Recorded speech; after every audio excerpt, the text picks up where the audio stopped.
Be ready. 5 seconds.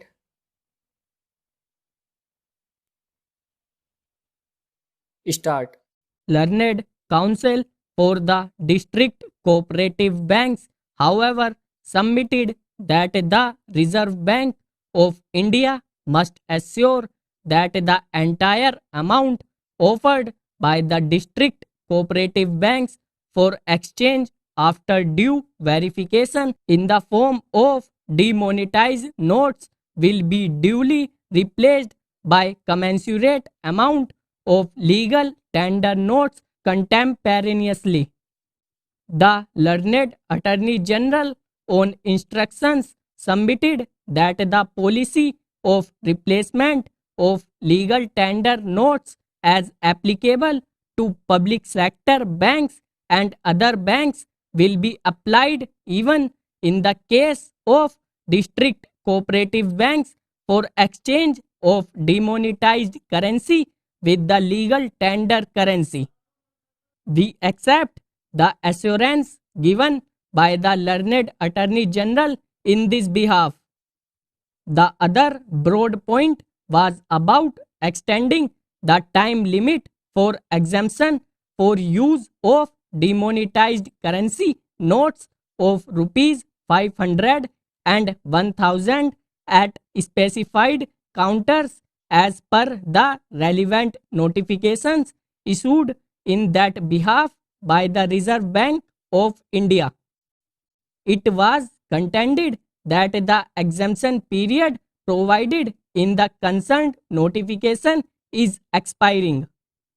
Hence, it will not be possible to deposit the demonetized notes at specified counters thereafter, even case of emergency situation like hospitalization, travel by railway or air, etc.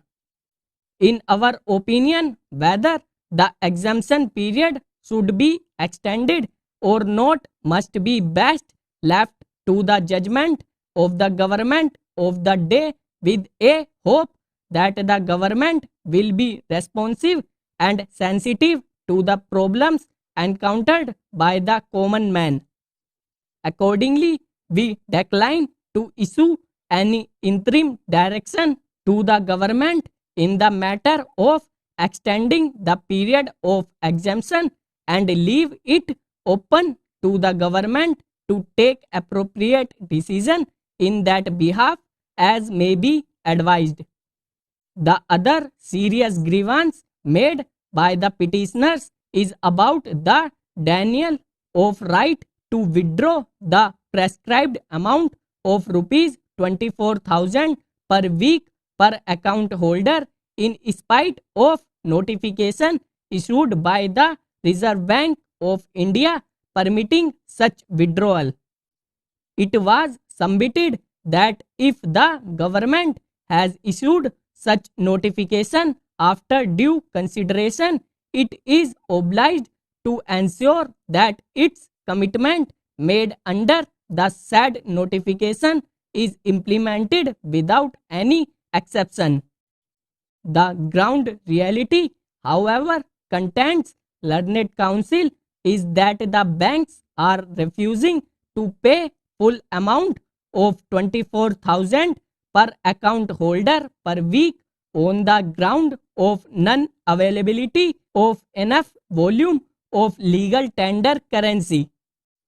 According to the learned Attorney General, the government has already made it imply clear that it would take around 50 days time to streamline the cash flow.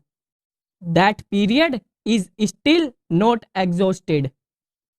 He submits that as of now, the Reserve Bank of India has been able to infuse around rupees 5 lakh of the new legal tender notes in the form of rupees 500 and rupees 200.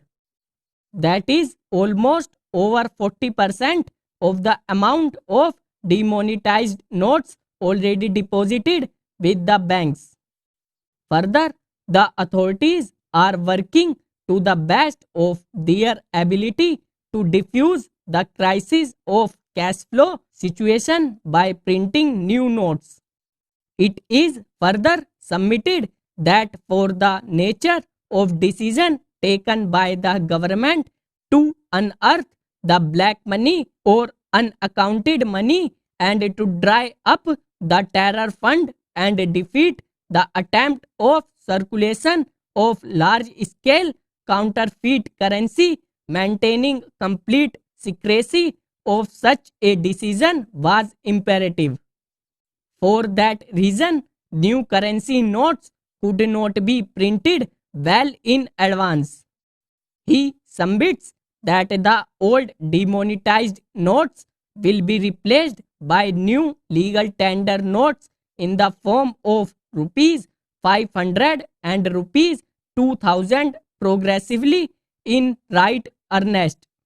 Considering the stand taken by the learned Attorney General, we may commend to the authorities to fulfill their commitment made in terms of the stated notification permitting withdrawal of rupees 24,000 per account holder of the bank per week to the extent possible and review that decision periodically and take necessary corrective measure in that behalf.